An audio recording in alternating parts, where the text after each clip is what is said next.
Para mí, la clave era que la renta pasiva financiase el costo básico de vida. Esa para mí era la clave. Y una buena inversión se compone de un activo que pueda ser interesante, pero además a un buen precio. Si compras esa acción a un precio desorbitado, puede ser una mala inversión. ¿Vale? Repsol me gusta en España. ¿Ya? Iberdrola me gusta en España. Inditex me gusta en España. Después de Reino Unido me gusta Pats, British American Tobacco. Hola a todos inversores, hoy estamos en un capítulo muy especial porque traemos nada más y nada menos que a Álvaro Bratia. Álvaro es muy conocido en la comunidad financiera, es muy conocido porque es independiente financiero, ha acudido a las famosas charlas de Valencia, etcétera. Ahora le preguntaremos sobre la IF. Hola Álvaro, bienvenido. Hola, hola Héctor, ¿qué tal? Muchas gracias por la invitación. Un honor poder estar acá y conversar sobre estos temas que, bueno, que yo creo que todos quienes están escuchando esto, tú, yo y todos los que estamos en esto, nos gusta mucho el tema de la inversión, de la independencia financiera. Así que feliz de poder compartir el mensaje. Nada, gracias a ti Álvaro, es un orgullo y un honor tenerte aquí. Álvaro, yo creo que muchos de mis seguidores te conocerán, pero ¿quién dirías que es Álvaro? Buena pregunta, ¿eh? Siempre compleja esa pregunta, pero Sí. a ver, soy un apasionado de las finanzas, que actualmente tengo 40 años. Eh, Hace un par de años tengo independencia financiera, particularmente independencia financiera a través de mecanismos tradicionales de inversión, como son los dividendos de las acciones junto con renta inmobiliaria. Pero soy un fanático de los dividendos más que la renta inmobiliaria. Estoy actualmente en una fase de rotación fuerte de venta de inmuebles hacia acciones. No es que sea mejor o peor las acciones, sino que se ajustan más a lo que yo estoy buscando. Fui profesor universitario mucho tiempo, hacía clases de finanzas, economía, y siempre me gustó el tema de la docencia. Mi padre era profesor, es profesor universitario, tiene más de 70 años y sigue trabajando porque le gusta el tema, y de ahí salí yo. Y bueno, cuando renuncié, antes de renunciar al trabajo, que renuncié a los 38 años, eh, por el tema de que me gusta mucho la bolsa y todas estas cosas que yo se lo enseñaba a los alumnos de la universidad, se me ocurrió la genial idea de armar un canal de YouTube para difundir un poco esto y enseñar. Y dejé en el canal clases, cursos, etcétera, de manera gratuita para las personas, porque la verdad es que creo que soy convencido de que mientras tengamos más gente que pueda responsabilizarse por su pensión, que esa es mi visión central, más que la independencia financiera joven, es que las personas hagan inversiones de cara a la jubilación, complementarla, o que sea la inversión el principal mecanismo de renta pasiva que tenga cuando esa persona jubile.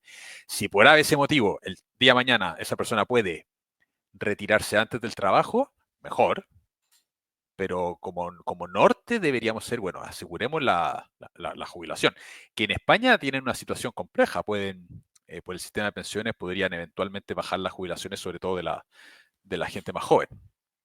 Entonces, en resumen, un apasionado a las finanzas, que le encanta la divulgación del tema, me encanta el tema de la inversión, y feliz creando hoy día contenido respecto al tema y enseñando.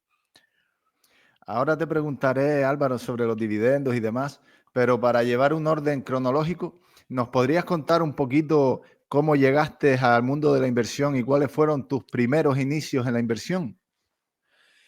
Yo empecé a los 20 años.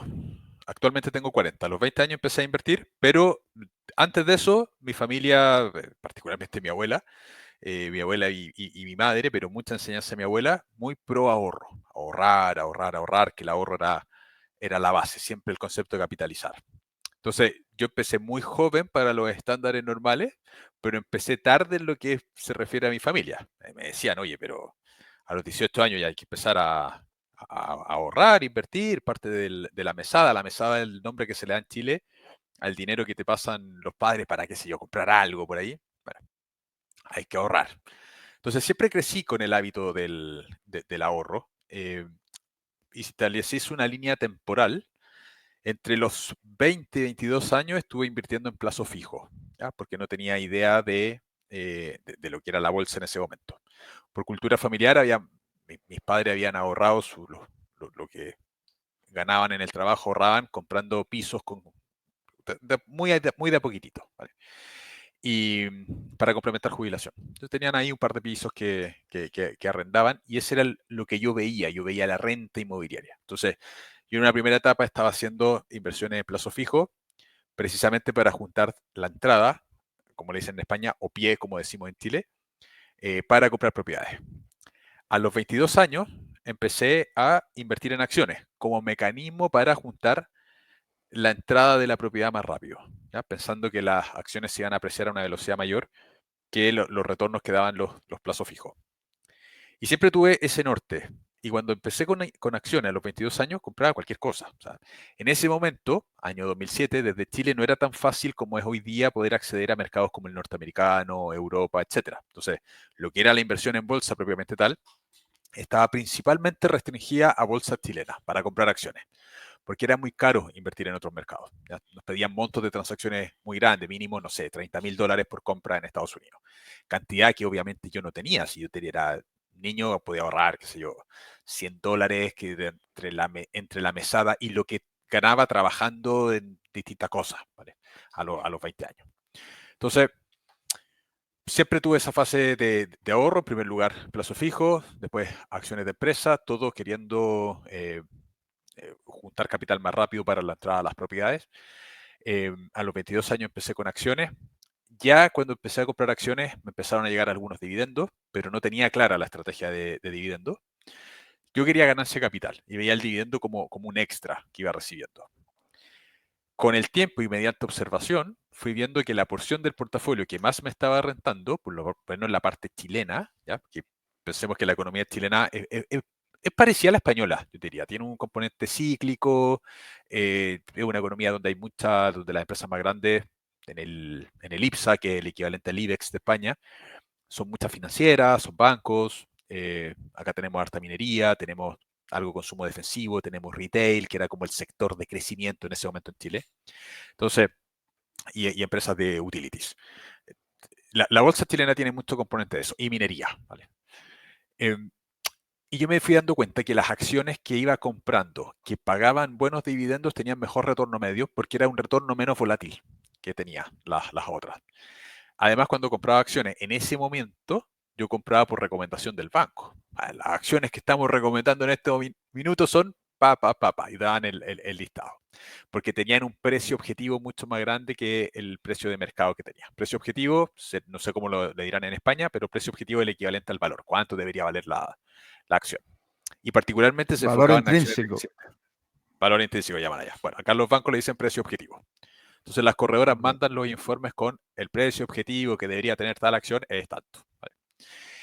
Entonces yo compraba en función de eso y me fui dando cuenta que los dividendos eran las acciones de dividendo, que yo no las compraba por el dividendo, las compraba porque me tincaban buenas empresas, pensaban que eran buenas empresas, tincar en un modismo chileno. Y de a poquitito fui dándome cuenta de los dividendos, pero todavía pensaba en la inversión inmobiliaria como mecanismo fuerte. Y estuve desde el 2007 hasta el 2018, básicamente, 2014, perdón, comprando acciones, probando de todo en la compra de acciones, comprar, vender, tenía algunas que compraba y mantenía, y cada vez me iban llegando dividendos más grandes por las acciones que estaba manteniendo. Y dije, esas no las quiero vender porque me están llegando buenos dividendos. Y también tenía plazo fijo porque todavía seguía con la compra de los pies, de juntar dinero para pies inmobiliarios. 2014 llega ese año, yo en todo ese momento también fui emprendedor, siempre tenía proyectos y sigo siéndolo, siempre tenía proyectos por aquí y por allá. Y en ese año 2014 yo quería comprar pisos y tenía ahorro, ya de todo ese tiempo hacia atrás tenía ahorro, tenía la entrada para un par de pisos, ¿ya? Pero no tenía acceso a crédito bancario, porque era emprendedor. ¿Vale? Era independiente. Entonces los bancos acá en Chile por lo menos prestan dinero contra flujo de efectivo demostrable. Entonces, claro, los bancos no me iban a prestar dinero.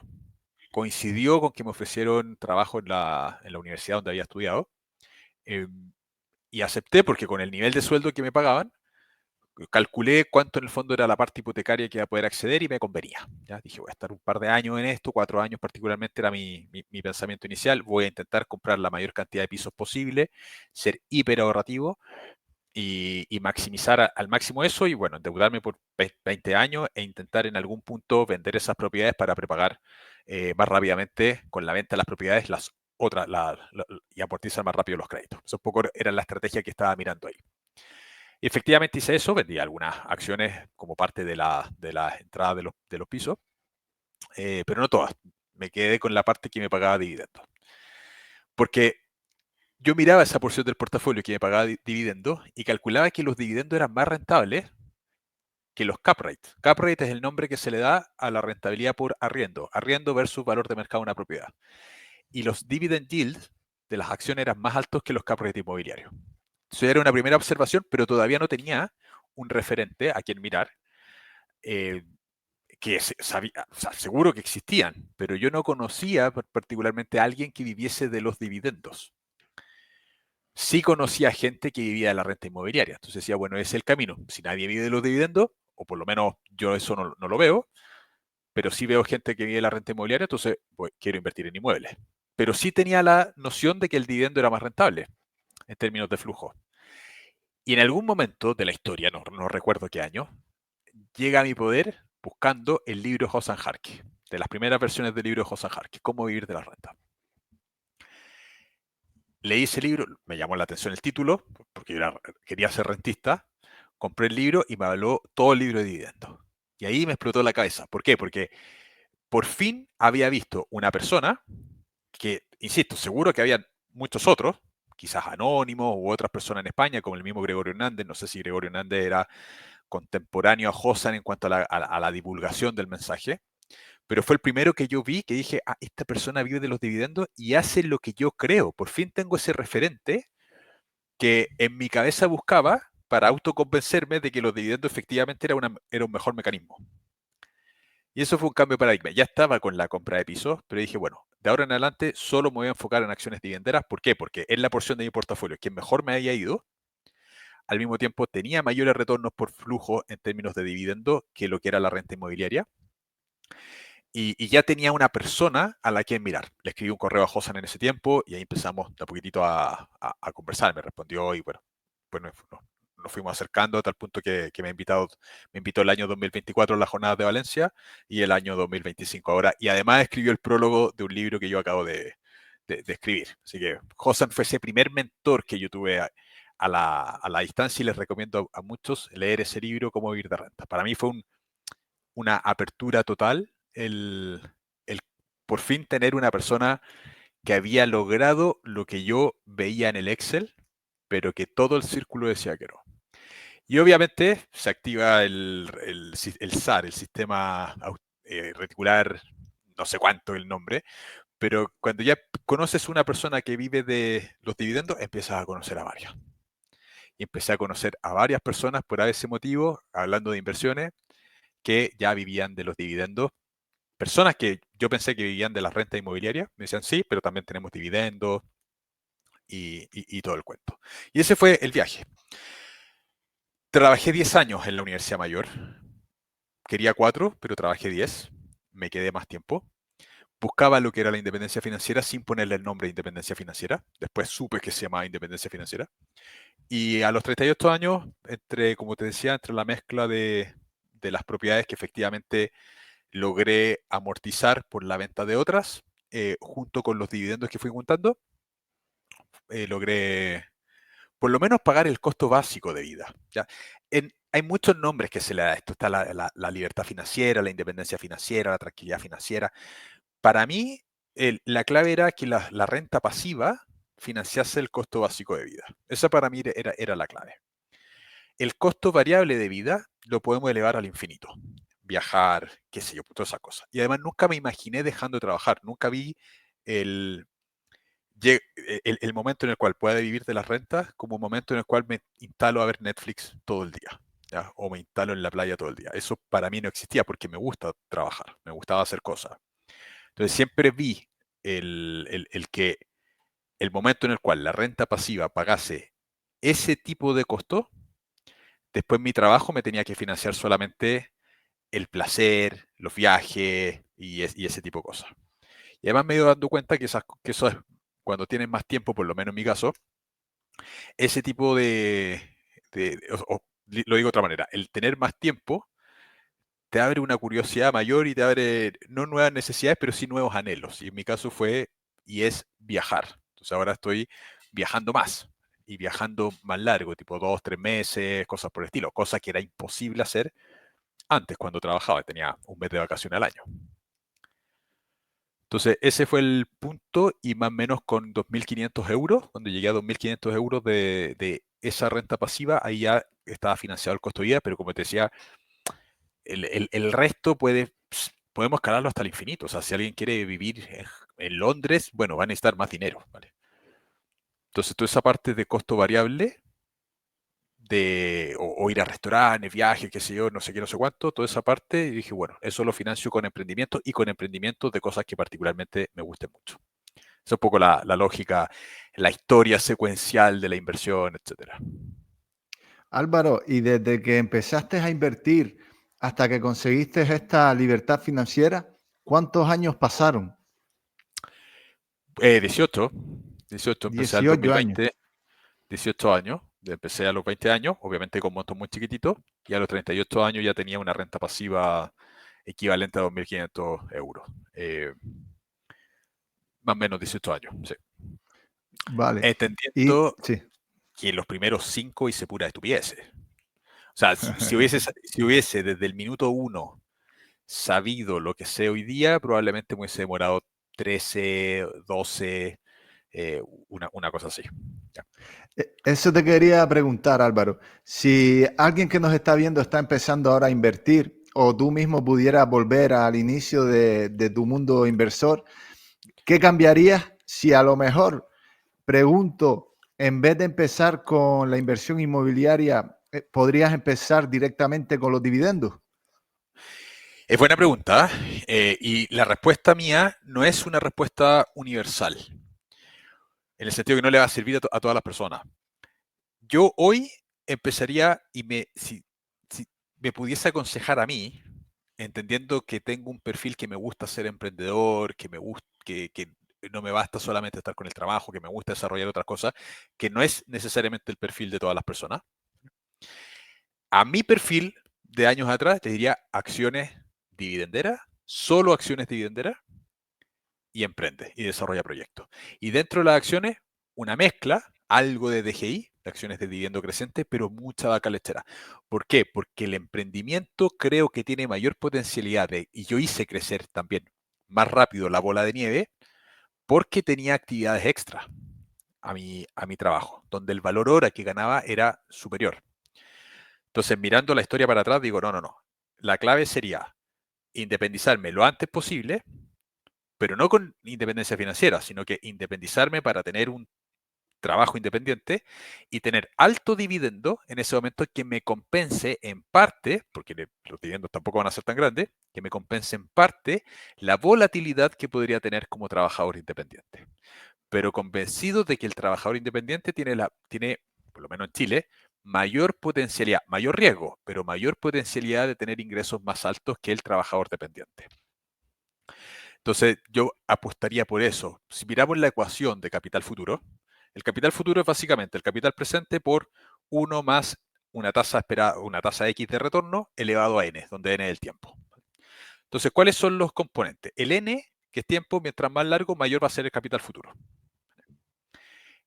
La tasa de retorno es una tasa que más o menos no puede moverse mucho de lo que son las tasas de mercado. O sea, si la bolsa rentan, qué sé yo, 10% promedio al año, sería raro pensar que uno va a sacar 20. O sea, yo creo que el retorno va a estar en un rango más o menos intermedio y ese retorno es un retorno total, dividendo más ganancia de capital. Va a estar quizá un par de puntos arriba, un par de puntos abajo, pero va a estar por ahí, en torno a lo que es el retorno medio. Entonces, ¿dónde está la variable que sí podemos controlar? En el capital que aportamos.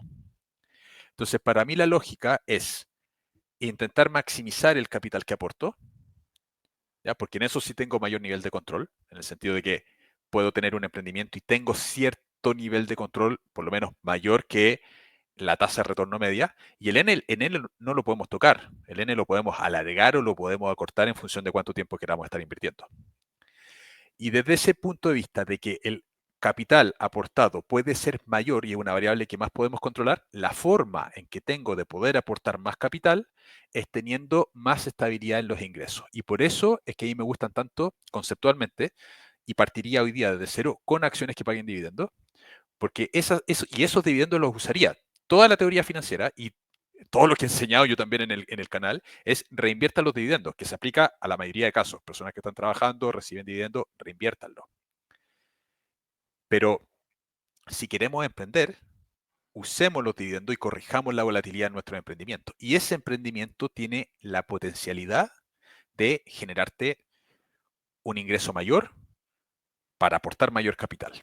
Porque, a ver, yo he conocido personas que están invirtiendo en bolsa, que usan estrategias dividenderas y son emprendedores, que obviamente son casos aislados, no es que todos vayan a tener estos resultados, pero ahorran 15.000 euros mensuales, invierten 15.000 euros mensuales.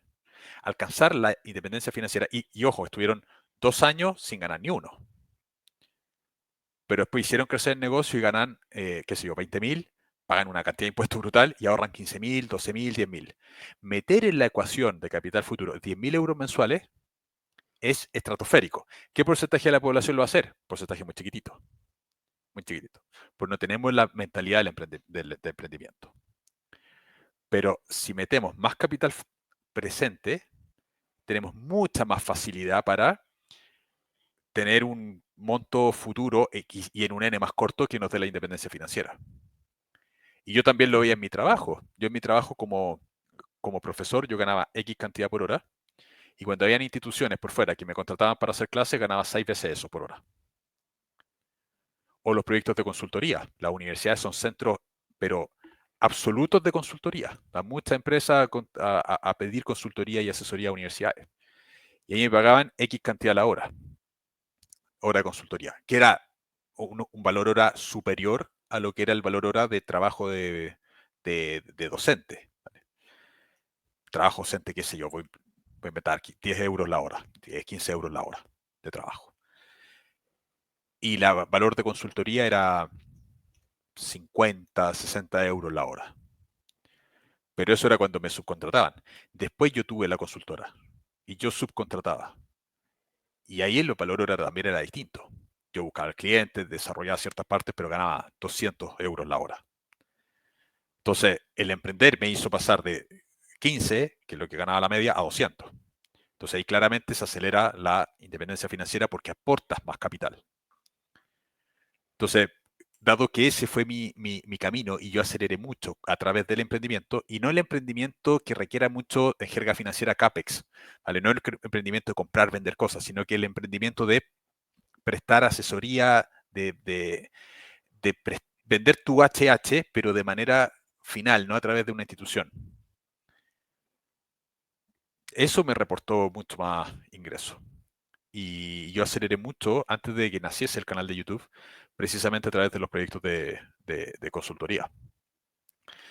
Que ahí pasé a ganar una cifra, más que a ver, tenía volatilidad en el ingreso, obviamente, no siempre salían proyectos de consultoría, y a veces habían proyectos que eran chiquititos y a veces habían proyectos que eran más grandes, y no tenía idea de cuántos proyectos iba a tener.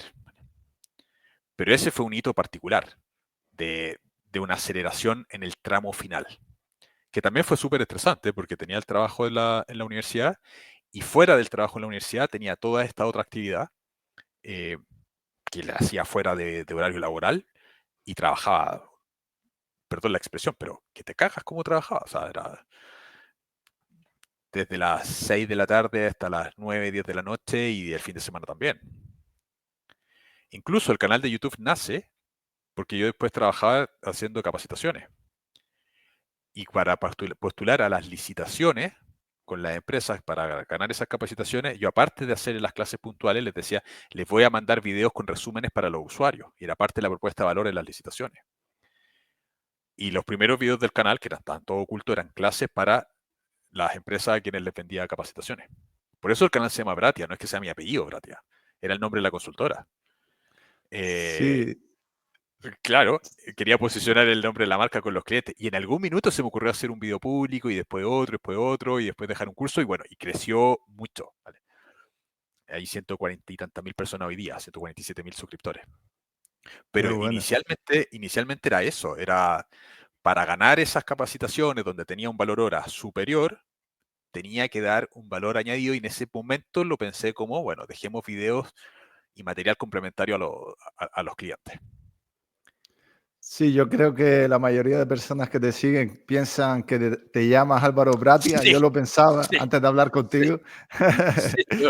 No tengo que cambiar el apellido. Sí. Y es un punto muy interesante porque la mayoría de personas muchas veces se centran en dejar de gastar o gastar menos.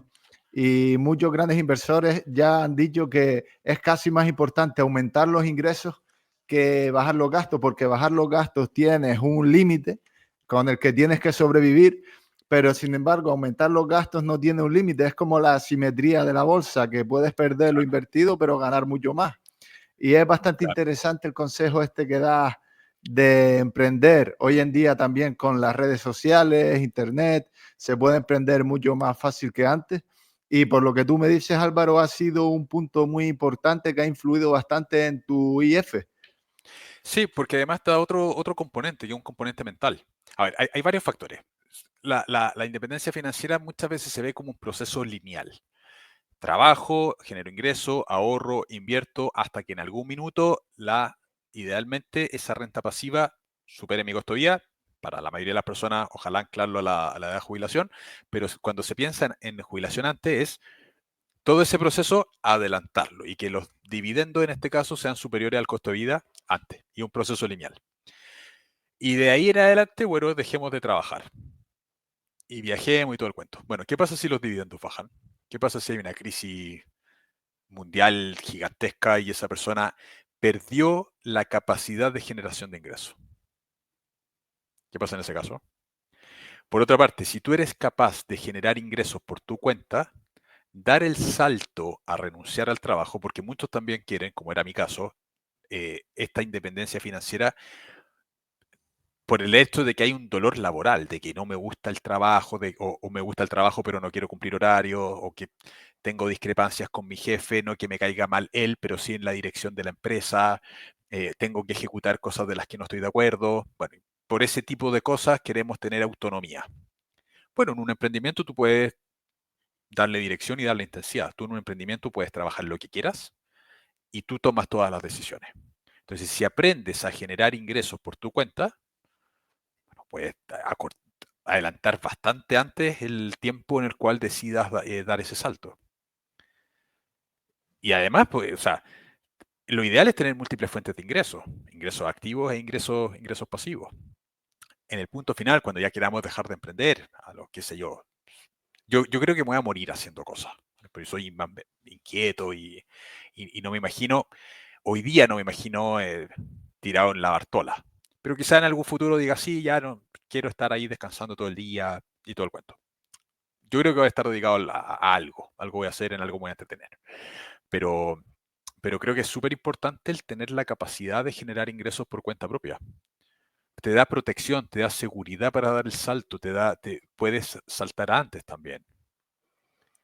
Sí, totalmente, totalmente. No puedes tener todo tu patrimonio, digamos, o todas tus rentas dependientes de un solo activo, de una sola industria, etcétera. I- Álvaro, dime. Incluso, ¿qué pasa si le suben los impuestos a los dividendos? Aparece algún gobierno y nosotros hicimos el Correcto. cálculo y estamos ganando tanto dinero en dividendos y, bueno, aparece un gobierno y te dice 70% impuesto a los dividendos. Que Y la no me independencia. extrañaría, no me extrañaría cómo va la cosa.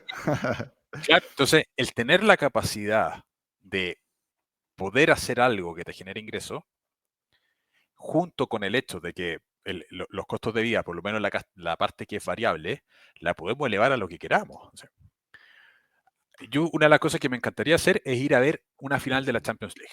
Me encantaría ir a una final de la Champions League. Y no es barata una final de la Champions League. Debe costar un par de miles Sí, de euros, o 1.000 euros, qué sé ujú, yo. sí, No es barata la final de la Champions League. ujú. Bueno, eso, ¿cómo lo financiamos? ¿O cuánto capital necesito tener? Porque mientras mayor sea mi costo de vida, más capital necesito tener. Entonces, yo insisto en eso, lo veo como tener costos fijos de vida bajos, simples. Me gusta mucho la filosofía minimalista en cuanto al estilo de vida, pero el costo variable que se lo podemos elevar a lo que queramos, básicamente, en la medida en que se adecua a nuestro ingreso. Si tenemos emprendimiento y nos está yendo bien, bueno, podemos elevar esa parte. Y si no, no. Pero es el costo fijo. E igual que las empresas, mantengan costos fijos bajos y la otra parte es más móvil, pero el costo fijo es el que mata a las empresas. Sí, Yo tuve la suerte de trabajar con muchos emprendedores, trabajando con ellos en capacitaciones y básicamente los emprendedores morían porque tenían costos fijos grandes. Las personas no llegan a fin de mes porque tienen costos fijos más grandes en algunos casos. Entonces, conceptualmente, la IF, así como todos los dividendos me tienen que cubrir toda la vida, la veo muy lejana, porque con más tiempo puede que te ocurra que tengas necesidades y anhelos que quizás no vas a tener. Si una persona gana, qué sé yo, 2.500 euros, por darte una cifra, y quiere ese número como de independencia financiera, y llega a ese número y se retira, bueno, ahora tiene todo el tiempo libre. Y antes tenía muy poquito tiempo para consumir porque estaba trabajando. Y totalmente. con todo ese tiempo libre te vas a restringir, porque vas a estar, bueno, Ujú. ¿qué hago ahora? Veo Netflix todo el día. Vas a querer salir, que se ve un montón de cosas que se pueden hacer. Entonces, puede que, como me pasó a mí, se gaste más dinero. Y ese extra dinero tiene que venir por emprendimiento, para mí. Sí, totalmente. Y además el tema de la inflación, siempre se necesita un poquito más de dinero cada año para vivir al mismo nivel. Y sin duda que lo que dices es muy acertado. Y Álvaro, una de las cosas que más me preguntan para cambiar de tema por privado siempre es cómo elegir empresas. En este punto hay muchos inversores que hablan de que hay que analizar cada inversión al detalle. Hay otros inversores como Gregorio Hernández que argumentan que no es necesario, que simplemente con elegir empresas de las que las personas necesitan sus productos, sus servicios, como eh, eléctricas, empresas de agua, incluso aseguradoras, etcétera, con que sean de las mejores o tengan ventajas competitivas, sean empresas fuertes, ya no es tan necesario analizarlas a fondo. Entonces, ¿cómo eliges tú las empresas que metes en cartera? Es una mezcla. Yo hago un análisis inicial de los estados financieros y ese análisis pasa por ejemplo, balance. ¿Para qué uso el balance? Para mirar deuda. Quiero invertir en empresas que ojalá tengan menores niveles de deuda. ¿Por qué? Porque en un escenario de inflación alta suben los tipos de interés para controlar la inflación y las empresas con mucha deuda se van a ver perjudicadas, van a haber márgenes perjudicados y los dividendos pueden bajar. Entonces yo al final el criterio es quiero mantener dividendo estable. Entonces para tener dividendo estable busco que las empresas tengan bajos niveles de deuda. Ya, punto uno. Por el mero hecho de que los tipos de interés altos van a afectar los beneficios. Punto dos, me gustan mucho las empresas que tienen altos márgenes operacional y neto. El margen operacional es el resultado operacional del negocio dividido en la venta y por 100 para llevarlo porcentaje. Me gustan las empresas en el portafolio que tienen altos márgenes. Margen operacional, no sé, sobre 50%. Margen neto, beneficio neto de la empresa dividido en ventas. Todos los márgenes se calculan sobre ventas. También margen neto alto. El operacional es más importante que el neto para mí, porque el neto puede estar influenciado por actividad no operacional del negocio, ¿vale? Que es un concepto técnico. Pero busco en general márgenes altos. ¿Por qué? La economía es cíclica. En el mundo es cíclica. Entonces, si tenemos un año que por ese motivo bajan las ventas, si tenemos una empresa que tiene márgenes muy chiquititos, si bajan las ventas y tiene mucho costo fijo en relación a las ventas totales, puede esa empresa pasar de tener beneficios a tener pérdida. Y si tiene pérdida, no hay pago de dividendo o hay una reducción porcentual muy grande del dividendo. Entonces busco margen alto porque margen alto te protege el dividendo. No es que el dividendo vaya a ser el mismo, puede bajar, pero te va a llegar dividendo igual. Yo he tenido empresas que me han bajado los dividendos, pero bajan poco. En el COVID, muchas empresas tuvieron problemas, en España me imagino igual, pero mi portafolio me generó más dividendos, ¿vale? Porque en general en empresas, en mi portafolio la mayoría tiene mucho margen. Después, otra variable que busco, tasas altas de rentabilidad sobre el capital, beneficio neto de la empresa dividido en patrimonio. ¿Por qué altas tasas de rentabilidad sobre el capital? Porque la tasa de rentabilidad sobre el capital te permite estimar, nunca va a ser un dato exacto, la tasa de crecimiento del negocio. Entonces, yo busco negocios que tengan una tasa de crecimiento muy por sobre inflación, 2 veces o 3 veces sobre inflación. Si la inflación media en Chile es 3%, está en el rango de 2 y 4, busco empresas que crezcan más o menos el 9-10%. Sobre eso, porque hay muchas empresas que crecen sobre eso, pero esas empresas que crecen sobre ese 9-10% no cotizan a los múltiplos de precio que yo estoy buscando. ¿Vale? Porque una parte, buscar, el pilar 1 es elegir buenos negocios dividenderos.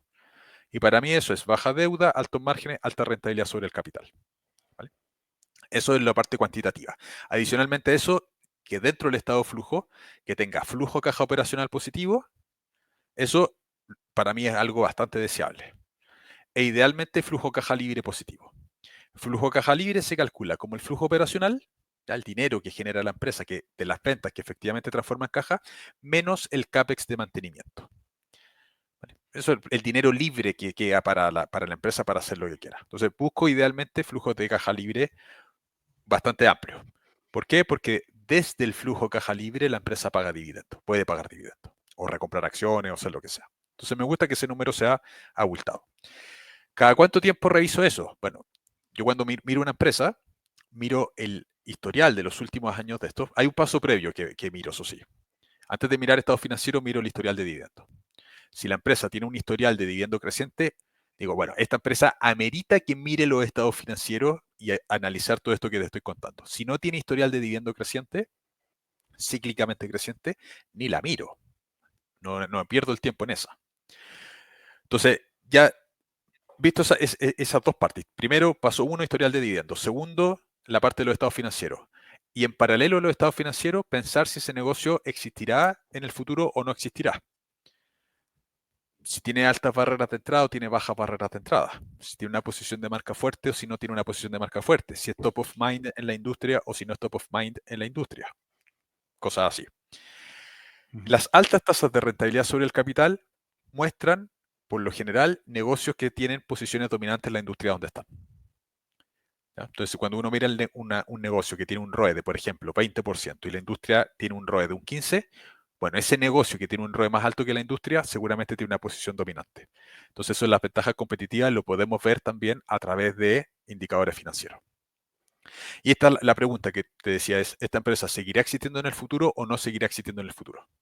¿Está en una industria que está creciendo o está en una industria que se está achicando? ¿Ya? Pregunta que al final es olfato que podemos tener, que nos podemos equivocar. Las tecnológicas, yo ahí tengo ciertas dudas con las tecnológicas. Porque, por ejemplo, para mí Google era, hasta hace 3 años atrás, la empresa con mayor ventaja competitiva del mundo. Y de repente nació ChatGPT. Y me cambió la hipótesis de cómo la gente hoy día busca información. Y yo tenía una posición grande en Google, pese a que no era dividendera.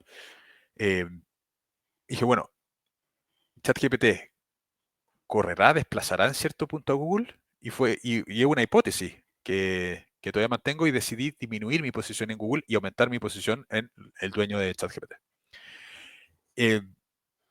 Entonces, esas son cosas que voy mirando. Ahora, una vez que defino que un negocio es bueno, que ya definí, no sé, empresa X me gusta como negocio, no la tengo que estar analizando todos los días ni cada 3 meses cuando reporta estado financiero. Ya sé, porque miré el historial hacia atrás, porque yo busco todos estos datos que te estaba contando, no busco un año puntual, busco una serie de tiempo. ¿Ya? Que los márgenes sean establemente altos, que históricamente el negocio tenga baja deuda, todo eso en una serie de tiempo. Con eso ya filtré, tengo un buen negocio. Y ahora simplemente criterios de precio. Ese buen negocio, comprarlo a buen precio. Y hay varias formas. Valorización por múltiplos, valorización por rentabilidad por dividendo. Hay varias formas que podemos utilizar.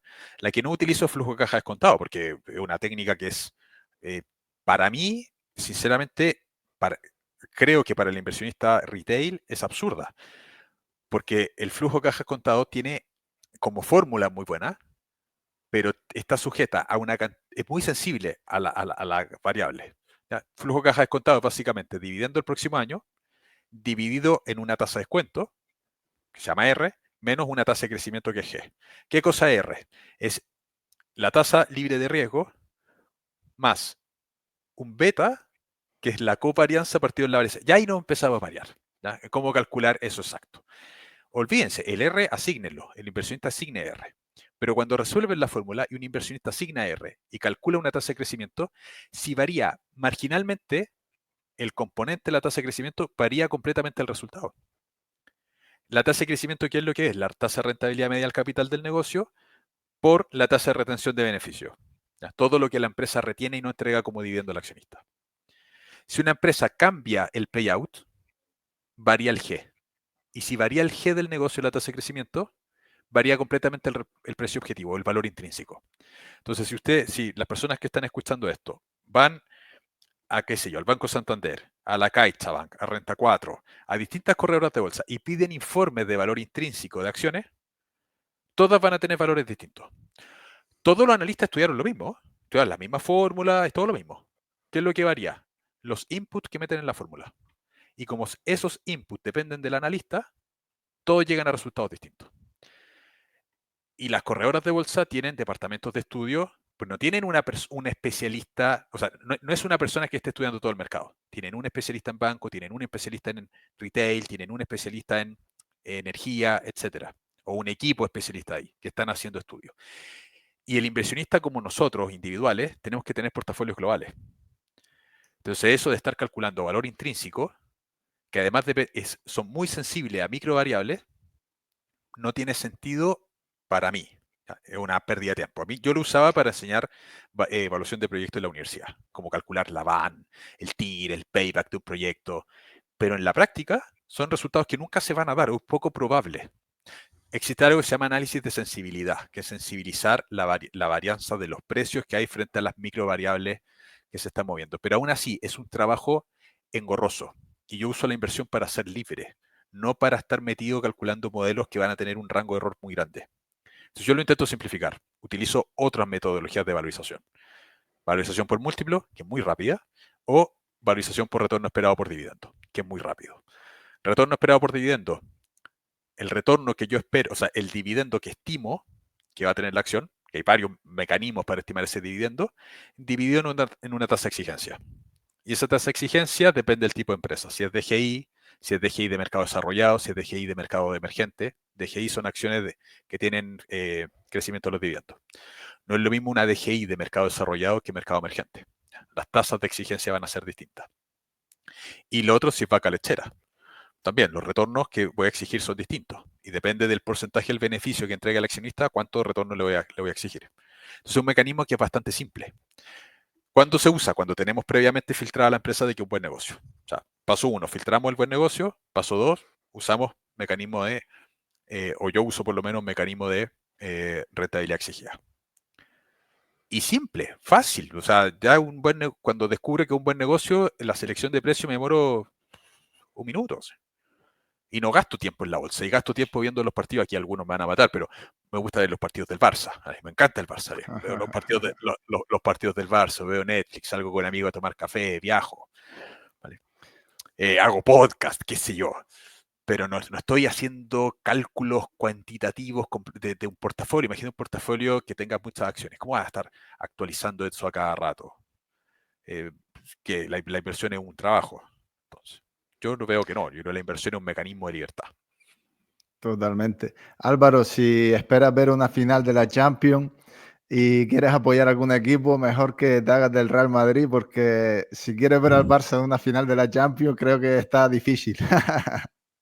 No Pero importa, no bueno, importa que no esté, no importa que no esté, pero bueno, eso ya bueno. es materia de otra discusión, Sí, pero, bueno, pero bueno, pero hay anhelo de viajar, conocer sí, cosas, o sí. ir a un Barcelona-Real Madrid también.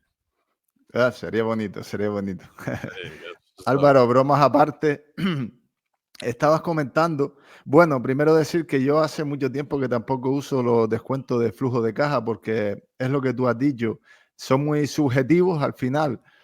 Es lo típico, cuando empiezas a invertir, primero no sabes cómo hacerlo. Entonces, copias a los demás, inviertes por, digamos, por sensaciones, ¿no? Después, a medida que vas aprendiendo, quieres ser como un profesional. Entonces, pasa los siguientes años, descuento flujo de caja, al más mínimo detalle. ¿Qué pasa? Que después, cuando siguen pasando los años, te das cuenta de cosas como, no recuerdo quién lo dijo, no sé si fue Warren Buffett, Munger o un inversor famoso, ahora mismo no lo recuerdo, pero dijo, yo cuando analizo una inversión es como cuando miro a una persona.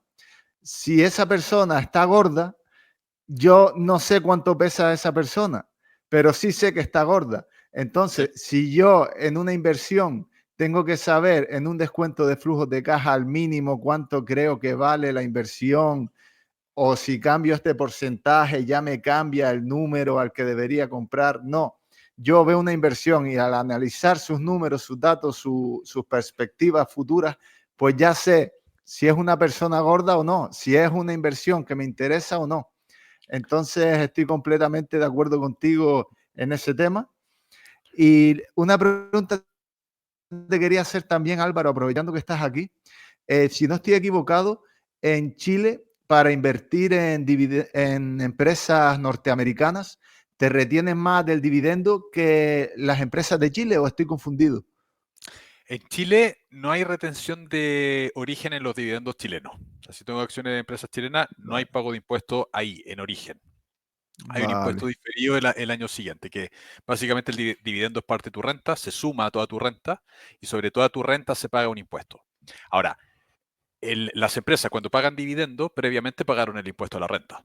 Y ese impuesto a la renta que pagaron previamente, el accionista lo utiliza parcialmente como un impuesto ya pagado. Entonces hay casos de personas en Chile que invierten en acciones que pagan dividendo y reciben devolución de impuestos porque la empresa, los dividendos que recibieron venían con un impuesto ya pagado.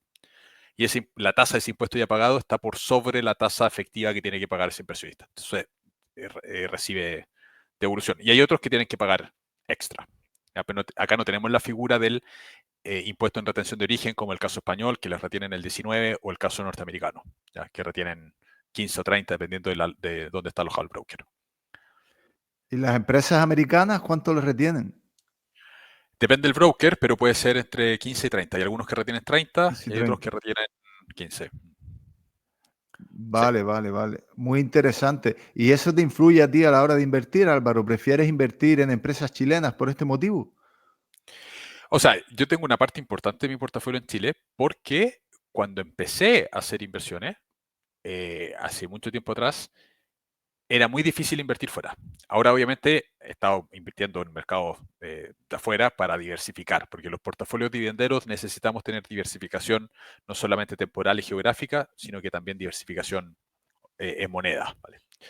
Eh, para minimizar el riesgo de flujo, básicamente. Entonces, sí, he estado invirtiendo fuertemente afuera últimamente, pero el portafolio inicial era de Chile. Hace 7 años atrás, el Vale, 100% de mi portafolio era Chile. De ahí vale, vale, empecé, vale. empecé a ampliar. Pero era por un tema de facilidad de acceso a otros mercados. Más que Sí, nada por eso. totalmente. Álvaro, ¿y podrías comentarnos, porque siempre me comentas por privado que le gusta mucho oír hablar a otros inversores sobre convicciones que tienen actualmente o empresas en las que están invirtiendo actualmente? ¿Tienes alguna empresa que tengas en el radar que te guste ahora mismo, que pudieras compartir? Bueno, a ver, entendiendo que este es un canal que lo va a ver, este capítulo lo va a ver más gente de España, va a ser una empresa norteamericana. ¿Vale? Porque empresas chilenas desde España, las que particularmente estoy mirando, eh, no las van a poder comprar. ¿Vale? Entonces no tendría mucho sentido. Pero a mí me gusta harto todo lo que sea alto retorno por dividendo. Entonces estoy mirando una que coloquialmente le dicen la empresa del perejil alegre, ¿vale? Que es un REITs, yo creo que tú lo conoces bien, es un REITs que se llama IIPR. ¿Ya? Esa empresa la estoy mirando, obviamente depende del precio.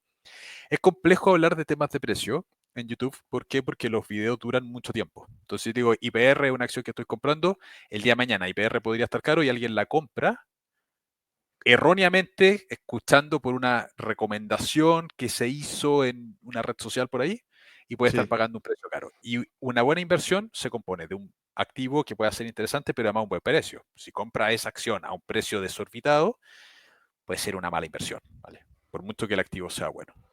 Entonces, creo que es un buen activo que puede tener potencial de crecimiento en el negocio que tiene. No obstante, el precio va a dictaminar si es buena inversión o no, y ahí no me atrevo a decir precio por la naturaleza de YouTube, de que este video va a durar mucho tiempo. Ujú, Em, Después, negocios que no tienen alto retorno por dividendo, pero que son muy buenos y siempre, y los tengo. Y es la empresa que menos dividendo me paga, pero creo que es una empresa increíble, que es Microsoft, que nunca está barata, pero siempre hay algunos eurillos se puede llevar, sobre todo en las caídas. Otro negocio que me gusta como modelo, que es una DGI norteamericana, es McDonald's. McDonald's dividendo creciente, bajo yield inicial, pero dividendo creciente. Ya, como una inversión más bien, es una empresa más o menos estandarizada como buen negocio. Eh, esas. Después, en España, Repsol me gusta en España. Ya. Iberdrola me gusta en España. Eh, Inditex me gusta en España. Después, Reino Unido, me gusta Pats, British American Tobacco. O sea, lo he ujú. estado mirando últimamente. Eh, eso es lo que te podría contar. Realty Income también me gusta. Eh, Hay algunas personas que no les gusta. A mí me gusta Realty Income, me gusta el sector inmobiliario en general. Eh, Me parece que el sector de renta inmobiliaria es un sector interesante, parejo, flujo bien predecible, buenos pagadores de dividendos. Realty Income, dependiendo del precio, pero 6% puede estar retornando por dividendo, 5,5, 6. Entonces, negocios que son fáciles de predecir, son estables, no tienen mucho crecimiento, pero tienen flujo más bien estable. Me gustan. Después, me gusta también tener algo pequeño, un porcentaje chico, el portafolio en ETFs. He estado mirando estos ETFs de derivados de JP Morgan, que pagan dividendo mensual, el GEPI, el GPQ. Tengo algo ahí probando. eh, Bien también, buenos retornos. eh, pero una parte chica. Ya, el portafolio principalmente es de acciones. Pero sí tengo una parte pequeña ahí en ETF que suavizan la rentabilidad del portafolio. Ujú. Eso básicamente es lo que he estado mirando, y bueno, y obviamente el mercado chileno, que no creo que le sea muy interesante al público español, que no va a poder comprarlo. Vale, vale. Muy interesante. A mí me encanta Realty Income también, los REITs en general. Creo además que Trump está como loco para bajar los tipos y no es recomendación, pero sabemos que los REITs son de los sectores que más se benefician de la bajada de tipos y nos lo Claro, están cantando. En mayo del año que viene termina Powell su mandato, pondrán a un tipo que baje los tipos. Ya Trump está adelantando que mínimo al 1%. Y no es recomendación, me puedo equivocar, pero ya nos están adelantando que los rates pueden ser de los más beneficiados del año que viene. Álvaro, me gustaría que nos dijeras, no sé si inviertes en él, si tienes un análisis, pero siempre nos resulta curioso preguntar por Bitcoin, porque es un activo bastante polémico. Hay personas que lo critican mucho, otras que son muy apasionados, otros que están en un término medio. ¿Qué opinión tienes tú al respecto? mira, las criptomonedas, a ver, tengo Bitcoin a través de un ETF que se llama Bito, que paga dividendo. Yo creo en los flujos. Y tengo una porción chiquitita. No lo entiendo 100%. Ya, lo tengo para tenerlo en los pensamientos, ir estudiándolo. ¿Por qué? Porque yo soy de los que aprendo más cuando tengo algo y veo el comportamiento que mirarlo solamente a nivel teórico. ¿Ya? Quizás tengo una falla mental que me hace tener ese comportamiento. Pero el problema intelectual que tengo con las criptomonedas es que no tengo una métrica clara de valorización. Por ejemplo, yo no sé si un Bitcoin a $100,000 es barato o caro. Porque a diferencia de una empresa uno la puede comparar. Bueno, la acción cuesta tanto y yo puedo comparar ese precio de la acción contra, por ejemplo, el beneficio que tiene la empresa. O lo puedo comparar contra el Enterprise Value EBITDA, lo puedo comparar contra el valor contable, lo puedo comparar contra el flujo de dividendos, lo puedo comparar contra cosas. Entonces, así yo sé si es caro o barato al tener una comparativa. Si te digo un auto, Héctor, un auto $50,000, barato o caro. Depende de cuál sea el auto. Si un auto que está destrozado, $50,000 es muy caro. Pero si un Ferrari con ruedas de oro, es muy barato, $50,000. Entonces, siempre barato o caro es relativo. Y lo que me pasa con las criptos es que yo no tengo claro ese concepto relativo de cómo valorizar un Bitcoin. ¿Contra qué lo comparo? para saber si está barato o caro. Entonces, al no tener esa métrica clara, no, no me gustan conceptualmente o no entiendo conceptualmente las criptomonedas. Ujú. Entonces, eso es lo que pasa con las criptos. No, no las sé valorizar, no las sé comparar. Y al no saber Sí, hacerlo, prefiero por un tema de costo-oportunidad, dado que el dinero es finito. Si el dinero fuese infinito, bueno, compramos todo y da lo mismo. No, no estaríamos viendo claro. canales de finanzas. Pero como el dinero es finito y tenemos que elegir cada vez que vamos a hacer una inversión, yo prefiero decantarme por las cosas que entiendo más o que estoy en proceso de entendimiento. El proceso de entendimiento para mí es, por ejemplo, el ETF, el Vito. Pero es una porción del 0,1% del portafolio. Sí, Absolutamente. es una postura muy buena porque no es que lo critiques, sino que prefieres invertir en otros activos que entiendes más y que crees que te da más seguridad a la hora de invertir. Sí, a mí no me extrañaría que Bitcoin costase $500.000, pero tampoco me extrañaría que costase 5.000. O sea, ni uno de los dos extremos me va a sorprender. Ujú. Y como no tengo la claridad mental para entenderlo bien y establecer cuánto una comparativa razonable, prefiero eh, no estar ahí. O estar con una porción muy chiquitita, eh, pensando en un riesgo asimétrico. Cosa que si vale 5.000 y baja mucho, bueno, el porcentaje dentro del portafolio era absolutamente marginal. Sí. Álvaro, siempre hago una pregunta antes de terminar las entrevistas. Lo he cogido como costumbre, digamos, se la he hecho a todos que han pasado por aquí. Y sin ser recomendación, ni mucho menos, si te obligaran, Álvaro, a meter todo tu dinero en una sola empresa a día de hoy, yo sé que no lo harías, que siempre diversificarías, aunque sea a modo de entretenimiento, de curiosidad. ¿Qué empresa crees que podría ser una buena candidata? Si tuviese que, solo una, Solo una para toda la vida. Coca-Cola. Coca-Cola.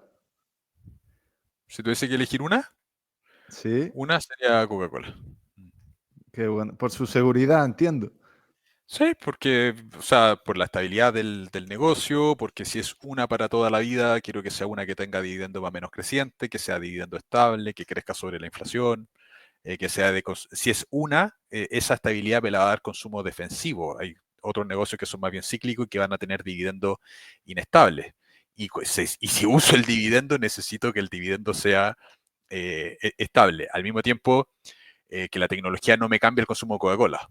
Yo creo que la tecnología en el futuro, que no tengo idea de lo que va a pasar, podrían existir nuevas tecnológicas que las actuales desaparezcan, por ejemplo. Entonces, también la otra opción que tendrían en pensamiento frente a esa pregunta es Microsoft, pero no sé si en 10 años más Microsoft va a ser la que es hoy día porque podría existir otra que la supere. ¿Vale? Ujú. En cambio, mi respuesta de Coca-Cola o McDonald's podría ser otra respuesta. Pues, son negocios que si tuviese que tener todo mi dinero ahí, me sentiría más tranquilo. Ahora, nunca voy a tener todo mi dinero en una, Claro, pero podría ser Coca-Cola, McDonald's, Realty Income quizás también. Podría Realty ser una, Income. sí, porque los inmuebles se van a usar, se van a seguir usando siempre. Entonces, en esas tres. Sí, yo en una entrevista me hicieron esa pregunta y contesté que si fuera a 3, 5 años, elegiría otras empresas con más crecimiento esperado, pero si fuera para toda la vida, seguramente elegiría Realty Income, porque Realty pasó por la crisis del 2008-2009 y no redujo el dividendo. Pasó por la época del COVID, que cerraron las tiendas físicas, que son los clientes al final de Realty Income, y no bajó el dividendo. Te da dividendo mensual, es decir, que tienes dinero mensualmente, es una empresa muy segura. Y es la respuesta que di yo, Realty Income, Álvaro. Está dentro de mis tres. Sí, Estaría pues, Coca-Cola, McDonald's, Realty Income, en esas tres. Probablemente, mira, probablemente me encante también por Realty Income, más que nada por un tema de yield, de que el yield es más grande. ujú, sí, Sí. sí, sí. Sí, un 6%, una empresa que tan segura, entre comillas, ¿no? Porque en la renta variable, en la inversión, nunca hay nada por seguro, pero como te digo, una empresa de 30 años aumentando el dividendo, aunque sea poco, creo que la media es a un 4% anual, que bueno, partiendo de un 6% o 5,7 creo que está ahora, tampoco está nada mal, la verdad. Claro, sí, ahí me Sí. gusta y de hecho es de las posiciones grandes que tengo en Estados Unidos. Álvaro, comentaste antes que estabas a punto de lanzar un libro. También vi en redes Sí, sociales que yo te sigo, que pusiste algo de que estabas a punto sí, de sí, sí, lanzarlo, ¿verdad? Cuéntanos un sí. poco en qué consiste y Eh, cómo conseguirlo para los que estemos Mira, interesados. es un libro que se llama Un viaje hacia vivir de los dividendos, que básicamente la parte de la historia. Tiene algunos conceptos técnicos, no lo quise hacer tan técnico. Me craneé harto de cómo hacer el libro. Y dado que la parte técnica la tengo en YouTube, dije voy a escribir un libro más bien como historia personal, inspirado un poco en lo que era el libro de Hosan, que a mí me inspiró mucho la historia personal. Dije, bueno, esto podría ser algo, porque la parte técnica está en YouTube. Entonces en el libro hay varios códigos QR que mandan a videos de YouTube para explicar cosas puntuales. Y videos que son ocultos también y todo el cuento. Pero es eso, es un libro de historia personal que quizás podría inspirar o ayudar a alguien. Eh, Me gustó mucho el proceso de escribirlo. Estoy evaluando si en el futuro escribo un libro más técnico, pero la parte técnica también la tengo en YouTube en video y siento que es más fácil para explicar conceptos. Es una sensación. Técnicos es más fácil hacerlo por video que hacerlo a través de un libro. Porque se puede Ujú, proyectar pantalla, explicar un indicador, qué sé yo. Entonces le quise dar ese enfoque y bueno, hay que plantar un árbol, tener un hijo o tener algunos perros, dicen por ahí, y escribir un libro. Ya más o menos voy cumpliendo todo eso, eh, ajá, pero tiene eso, es un enfoque más bien personal de la historia, del viaje, cómo fue llegar a vivir de los dividendos, el proceso, los miedos que hay en el camino, el lado oscuro también que tiene, que suena muy bien vivir de las rentas, pero hay un aspecto que no es que sea malo, yo no bajo ningún punto de vista cambiaría esto, pero sí hay un componente que es más soledad, porque todo el círculo cercano está trabajando, tiene más tiempo y tu círculo no está disponible, entonces también es como ese lado eh, a estar consciente que existe. ujú. Es un libro personal que lo escribí con el corazón. ¿Vale? Qué bueno. ¿Y cómo se podría conseguir, Álvaro, desde España bueno, y desde Chile El, también? El libro va a estar en Amazon, Vamos. básicamente, sí. En algún momento evalué en una editorial chilena, pero dado que hago muchos capítulos también con amigos españoles, y hay un porcentaje de gente que ve el canal mío desde España, dije, bueno, venderlo en Amazon más que en una editorial exclusivamente chilena. Así Ujú, que está desde Amazon y seguramente en el canal voy a tener algún link puesto y se puede, bueno, autopublicación en Amazon, o sea, se puede comprar en tapa blanda, me imagino, que Amazon lo imprime o en Kindle. ujú. Pero no ha salido aún, ¿verdad? No, no, no, 23, No. 24 de julio sale. 23, 24 de julio del Ah, 2025. vale, En vale, ese vale. sí. Pues seguro que está interesante, Álvaro. Yo lo adquiriré cuando salga, estaré atento. Y Álvaro, gracias por estar aquí en este canal. ¿Quieres decir algo? ¿Cómo te pueden seguir en redes sociales y demás? Bueno, que muchas gracias a todos por haber llegado hasta este minuto. Ojalá que este capítulo les haya servido en algo. Yo tengo un sesgo muy marcado sobre lo que es la inversión en dividendos más que otros estilos de inversión. No es porque sean mejor o peor, sino que se adecuan más a mi vida y en el canal de YouTube que tengo, que se llama Bratia, B larga RATTIA, que era el nombre de la consultora, eh, básicamente hay cursos y clases de eso, de inversión por dividendos. Y también hay harto como de filosofía de vivir de las rentas y cosas por el estilo. Eso es lo que van a encontrar. Eh, Esa es la forma. Y en Instagram, Álvaro-Gratia. Perfecto, Eso es. perfecto, Álvaro. Yo de todas formas dejaré, te etiquetaré a pie del vídeo para que la gente lo vea y pueda ir directos a tu página y a tus redes. Pues Álvaro, O, muchas gracias por estar aquí. Dime. o Héctor, dejemos el curso mejor, un curso gratuito, más que vayan ¿Vale? a ver el canal, dejemos el link de un curso que está gratuito, desde como 20 horas, más o menos 15 horas por ahí, eh, que les podría servir más que ir a explorar y no encontrar las cosas que están buscando. Que un curso puede ser Perfecto. más atingente a la gente de España. Y el curso trata sobre invertir, dividendos, cómo analizar empresas, Todo, etcétera. claro. Qué bueno. Partir desde que es la bolsa, después la clase 2 de balance, estado de resultados, indicadores de precio, o sea, son hartas clases, son como 20 clases, están gratuitas ahí en YouTube. Entonces yo creo que si se deja el link, puede ser mejor que el canal que Sí, no, quizás no llegan al curso propiamente tal. perfecto, pues me parece genial porque mucha gente me pregunta por privado muchas veces que qué curso podrían hacer, qué curso les recomiendo. Y mira, si este es gratuito y de 20 horas, pues seguro que está genial. Me pasas el enlace y lo pongo a pie de página o de vídeo. Perfecto, hagamos eso. Perfecto. Oye Álvaro, pues muchas gracias por estar aquí. Creo que ha quedado una charla bastante interesante y es un honor siempre hablar contigo. No, muchas gracias Héctor por la invitación y contarles también que Héctor estuvo en mi canal, que prontamente se va a estrenar también ese capítulo, que lo grabamos hace un tiempo. Yo tengo el toque de grabar con Sí, mucha anterioridad. Yo fíjense que ahora estamos en junio y sí, ya tengo los videos grabados hasta diciembre. qué bueno. Precisamente porque me voy de viaje y me quiero desconectar o estar 2 o 3 meses fuera, así que dejo, es como el fondo de emergencia, el ahorro. Sí, totalmente. La verdad que estoy deseando verlo. Ya lo grabamos hace, no recuerdo ya, un par de meses o no recuerdo Sí, bien, pero deseando verlo y atento también a que se publique para compartirlo. La verdad que fue una charla muy interesante. claro, claro, sí, me gustó muchísimo. Bueno, Pues gracias, un abrazo Álvaro. grande, un abrazo grande, muchas gracias Vale. Héctor, muchas gracias a todos por llegar hasta acá, espero que les haya servido, cuídense mucho, nos vemos. Chao, chao. Gracias. Un saludo.